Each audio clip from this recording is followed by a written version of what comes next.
ಶ್ರೀಮತಿ ಕಲಾ ಅಂದಾನಪ್ಪನವರಿಗೂ ಸಹ ಸಭೆ ಪರವಾಗಿ ಸುಪ್ರತಿಯ ಸ್ವಾಗತವನ್ನು ಬಯಸ್ತೇನೆ. ಹಾಗೂ ದಯಮಾಡಿ ಕುಳಿತುಕೊಳ್ಬೇಕು. ನಮ್ಮೆಲ್ಲರ ನೆಚ್ಚಿನ ಜನಪ್ರಿಯ ಸಂಸದರು, ಬೆಂಗಳೂರು ಗ್ರಾಮಾಂತರ ಲೋಕಸಭಾ ಕ್ಷೇತ್ರದ ಜನಪ್ರಿಯ ಸಂಸದ ಡಾಕ್ಟರ್ ಸಿ.ಎನ್. ಮಂಜುನಾಥ್ ಅವರು ವೇದಿಕೆ ಬರ್ತಾ ಇದ್ದಾರೆ. ಅವರ ಜೊತೆಯಲ್ಲಿ ಅವರ ಧರ್ಮಪತ್ನಿಯವರಾದ ಶ್ರೀಮತಿ ಅನಸೂಯಕ್ಕನವರು ಸಹ ಬರ್ತಾ ಇದ್ದಾರೆ. ಸ್ಥಳಾವಕಾಶ ಮಾಡ್ಕೊಡಿ, ಯಾರು ವೇದಿಕೆ ಮೇಲೆ ಬರಬೇಡಿ. ಆಗ್ಲೇ ಯಾವ ರೀತಿ ಇದ್ರು ಅದೇ ತರ ಇರ್ಬೇಕು. ಇಲ್ಲಾಗಂತ ಸಮಸ್ಯೆಗಳಿಗೆ ಸ್ಪಂದಿಸಿ ಕೆಲಸ ಕಾರ್ಯಗಳನ್ನು ಮಾಡಿಕೊಡ್ಬೇಕು. ಅದರಲ್ಲೇ ವಿಶೇಷವಾಗಿ ಇವತ್ತೇನು ಸಣ್ಣ ಕೈಗಾರಿಕೆಗಳ ಮಂತ್ರಿಗಳಾಗಿರೋದ್ರಿಂದ ಅನೇಕ ಜನರಿಗೆ ಎಲ್ಲಾದರೂ ಅವಕಾಶಗಳಿದ್ರೆ ನಮ್ಮ ಯುವಕರಿಗೆ ಉದ್ಯೋಗ ಅವಕಾಶವನ್ನು ಕಲ್ಪಿಸಿಕೊಡುವಂಥ ಕೆಲಸವನ್ನು ದಯಮಾಡಿ ತಾವು ಮಾಡಬೇಕು. ಅವಕಾಶ ಎಲ್ರಿಗೂ ಸಿಗೋದಿಲ್ಲ.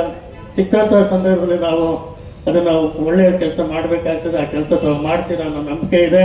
ಇವತ್ತು ನಿಜವಾಗಲೂ ನಮ್ಮೆಲ್ಲರಿಗೂ ಖುಷಿಯಾಗಿದೆ. ನಮ್ಮೆಲ್ಲ ಈ ಭಾಗದ ಎಲ್ಲ ನಮ್ಮ JDS ಪಕ್ಷದ ಮತ್ತು BJP ಪಕ್ಷದ ಎಲ್ಲ ಮುಖಂಡರುಗಳು ಇವತ್ತು ಉಪಸ್ಥಿತರು ತಮ್ಮನ್ನು ಪ್ರೀತಿಯಿಂದ ಆಹ್ವಾನ ಮಾಡಿದ್ದಾರೆ. ಅವರೆಲ್ಲರಿಗೂ ತಮ್ಮ ಕಡೆಯಿಂದ ಧನ್ಯವಾದಗಳನ್ನು ಅರ್ಪಿಸಿ ಇವತ್ತು ಮುಂದೆ ಈಗೇನೋ ನಾನು ಹೆಚ್ಚಿಗೆ ಮಾತಾಡೋಕೆ ಹೋಗಲ್ಲ. ನಿಮ್ಮ ಸೇವೆ ಇರಲಿ ಅಂತ ಹೇಳಿ ನಾನು ಪ್ರಾರ್ಥನೆ ಮಾಡಿ ನಾನು ನಾಡು ಮುಗಿಸ್ತೇನೆ. ಜೈ ಹಿಂದ್, ಜೈ ಕನ್ನಡ. ಕಾರ್ಯಕ್ರಮಗಳಿಗೆ ಬುದ್ಧಿ ಪೂಜೆ ಕಾರ್ಯಕ್ರಮ ಇರ್ಬೋದು, ಯಾವುದೇ ಕಾರ್ಯಕ್ರಮ ನಮ್ಮನ್ನ ಒಂದು ಮಾಹಿತಿ ಕೊಡಿ. ನಾವು ನಿಮ್ಮ ಜೊತೆ ಸೇರ್ತೀವಿ.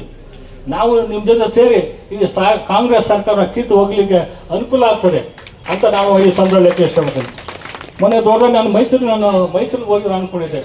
ಕಾರ್ಯಕರ್ತ ಬಂಧುಗಳೇ ಹಾಗೂ ವೇದಿಕೆ ಮೇಲಿರುವ ನಮ್ಮ ರಾಜ್ಯದ ಒಟ್ಟಿಗೆ ಹೆಜ್ಜೆ ಹಾಕೋಣ, ಒಟ್ಟಿಗೆ ಮುಂಬರೋ ಎಲ್ಲ ಚುನಾವಣೆಗಳನ್ನ ಎದುರಿಸೋಣ. ಈ ರಾಜ್ಯಕ್ಕೂ ಒಂದು ಸಂದೇಶ ಕೊಡೋಣ. ದಾಸರಳ್ಳಿ ವಿಧಾನಸಭಾ ಕ್ಷೇತ್ರ ಕಾಂಗ್ರೆಸ್ನ ಮುಕ್ತ ಮಾಡೋಣ, ಕಾಂಗ್ರೆಸ್ನ ಮುಕ್ತ ಮಾಡೋಣ. ನಾವಿಬ್ಬರು ಒಟ್ಟಿಗೆ ಹೆಜ್ಜೆ ಮೇಲೆ ಹೆಜ್ಜೆ ಜೊತೆಯಲ್ಲಿ ಹೆಜ್ಜೆ ಹಾಕಿ ಹೋರಾಟ ಮಾಡೋಣ ಅಂತೇಳಿ ಶೋಭಕ್ನವರು 11 ಗಂಟೆಗೆ ಮೀಟಿಂಗ್ ಎಲ್ಲ ಅಧಿಕಾರಿಗಳನ್ನ ಕರೆದು ನಾಮಕಾವಸ್ಥೆ ಆಗ್ಬಾರ್ದು. ಹೋರಾಟದಿಂದ ಇವತ್ತು ಸರ್ಕಾರಕ್ಕೆ ಭಯ ಹುಟ್ಟಬೇಕು. ಅವರು ಸರಿದಾರಿಯಲ್ಲಿ ನಡೆಯುವಾಗ ಆಗ್ಬೇಕು, ತಪ್ಪ ಮಾಡಿದವರಿಗೆ ಶಿಕ್ಷೆ ಆಗ್ಬೇಕು. ಆವಾಗ ಮಾತ್ರ ಇದಕ್ಕೆ ಹೋರಾಟ ಅಂತ ಹೇಳ್ತಾರೆ. ನಾವು ಇಂಡಿವಿಜುವಲ್ ಇದ್ದಾಗ ಕೂಡ ನಮ್ಮ ಹತ್ರ ಏನೋ ಶಕ್ತಿ ಇಲ್ಲದಾಗ, ಅದು JDS ಇರ್ಬೋದು, BJP ಇರ್ಬೋದು, ಈ ರಾಜ್ಯದಲ್ಲಿ ಹೋರಾಟ ಮಾಡಿ ಸರ್ಕಾರವನ್ನು ಬೀಳಿಸಿದಂತ ಉದಾಹರಣೆ ಇದೆ, ದೇಶದಲ್ಲೂ ಇದೆ. ಅದಕ್ಕಾಗಿ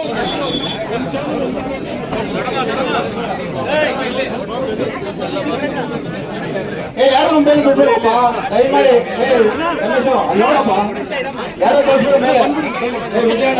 ನೋಡ್ಕೊಳ್ಳಿ. ಫಾರಿನ್ ಇನ್ವೆಸ್ಟ್ಮೆಂಟ್ನ ಅಲೋ ಮಾಡಿದ್ದಾರೆ 49%.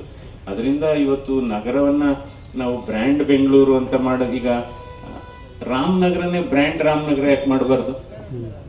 ಬೆಂಗಳೂರು ಬ್ರ್ಯಾಂಡ್ ರಾಮನಗರನೇ ಬ್ರ್ಯಾಂಡ್ ಮಾಡ್ಬೋದು. ಸೊ ಅದಕ್ಕೆ ಇದಕ್ಕೆಲ್ಲ ಬಹಳ ಮುಖ್ಯವಾದದ್ದು ರಾಜಕೀಯ ಇಚ್ಛಾಶಕ್ತಿ ಇರಬೇಕು. ಸೊ ಹೀಗಾಗಿ ಇವತ್ತು ತಾವೆಲ್ಲ ನಮಗೆಲ್ಲ ಇವತ್ತು ಇಲ್ಲೆಲ್ಲ ಸೇರಿ ಅಂದಾನಪ್ಪನವರ ಅಧ್ಯಕ್ಷತೆಯಲ್ಲಿ ನಮಗೆಲ್ಲ ಸನ್ಮಾನ ಮಾಡಿದ್ದೀರಿ. ಈ ನಮಗೆ ಸನ್ಮಾನಕ್ಕಿಂತ ಈ ಸನ್ಮಾನ ಎಲ್ಲ ನಿಮಗೆ ಸೇರಬೇಕು ಅಂತ ನನ್ನ ಭಾವನೆ. ತುಂಬಾ ಸಾರಿ ಮಾಡಿದ್ದೀರಿ, ದಯಮಾಡಿ.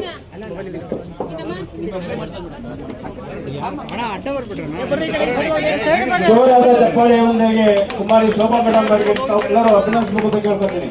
ಜೋರಾದ ಚಪ್ಪಾಳೆ.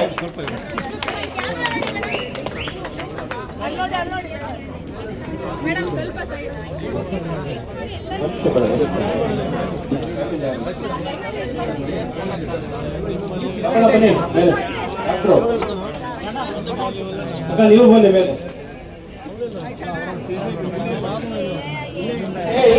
ಅಂದನಪ್ಪರು ಮಾಡ್ತಾ ಇದ್ದೀವಿ. ಒಂದು ನಿಮಿಷ, ಅಂದನಪ್ಪರು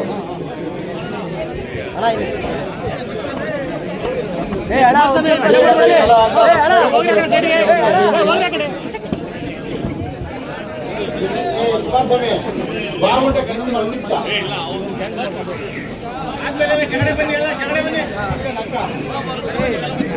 ಚಪ್ಪಾಳೆ.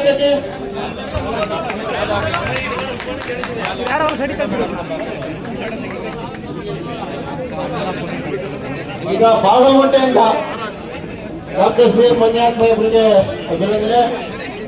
ಅದರ ನಂತರ ದಾಸರಹಳ್ಳಿ ಪಾಲ್ಗೊಂಡ ನಂತರ ದಾಸರಳ್ಳಿ ಇವತ್ತು ಕೇಂದ್ರ ಸಚಿವರಾದಂಥ ಕುಮಾರಿ ಶೋಭಾ ಕರಂದ್ಲಾಜೆಯವರು ಹಾಗೂ ಕೇಂದ್ರದ ಸಂಸತ್ ಸದಸ್ಯರಾದಂಥ ಡಾಕ್ಟರ್ ಮಂಜುನಾಥ್ ಸಾಹೇಬರು ಇಬ್ಬರು ಇವತ್ತು ಈ ಬಾಯಲ್ಲಿ ಅಭಿನಂದನಾ ಸಮಾರಂಭ ಹಮ್ಮಿಕೊಂಡಿದ್ರು. ಇದರಲ್ಲಿ ಅನೇಕ ಎಲ್ಲ ಕಾರ್ಯಕರ್ತರು ಮುಖಂಡರು ಈ ಭಾಗದಲ್ಲಿ ಸುಮಾರು ಸಾವಿರಾರು ಸಂಖ್ಯೆಯಲ್ಲಿ ಇವತ್ತು ಸೇರಿ ಈ ಒಂದು ಕಾರ್ಯಕ್ರಮವನ್ನು ಯಶಸ್ವಿ ಮಾಡಿಕೊಟ್ಟಿದ್ದಾರೆ. ಇವತ್ತು ಶೋಭಾ ಕರಂದ್ಲಾಜೆಯವರು ರಾಷ್ಟ್ರದ ಈ ಒಂದು ಕ್ಷೇತ್ರದ ಅಭಿವೃದ್ಧಿಗೆ ನಾನು ಶ್ರಮಿಸ್ತೇನೆ, ಸಮಸ್ಯೆಗಳಿಗೆ ಸ್ಪಂದಿಸಿ ಕೆಲಸ ಮಾಡ್ತೇನೆ ಅನ್ನೋ ಒಂದು ಭರವಸೆಯನ್ನು ಜನರು. ಅದೇ ರೀತಿ ಮಂಜುನಾಥ್ ಸಾಹೇಬರು ಸಹ ನಮ್ಮ ಕೈಲಾದ ಸೇವೆಯನ್ನು ಮಾಡಕ್ಕೆ ಬಂದಿದ್ದಾರೆ. ಇವತ್ತೆಲ್ಲ ಕಾರ್ಯಕರ್ತರಿಗೆ ಒಂದು ಸಂತೋಷ ಆಗಿದೆ. ಅವರಿಗೆ ಭಗವಂತ ಇನ್ನೂ ಶಕ್ತಿ ಕೊಟ್ಟು ಕೆಲಸ ಮಾಡುವಂಥ ಇದನ್ನು ಮಾಡಲಿ ಅಂತ ಭಗವಂತನ ಪ್ರಾರ್ಥನೆ ಮಾಡಿ. Okay sir, thank you.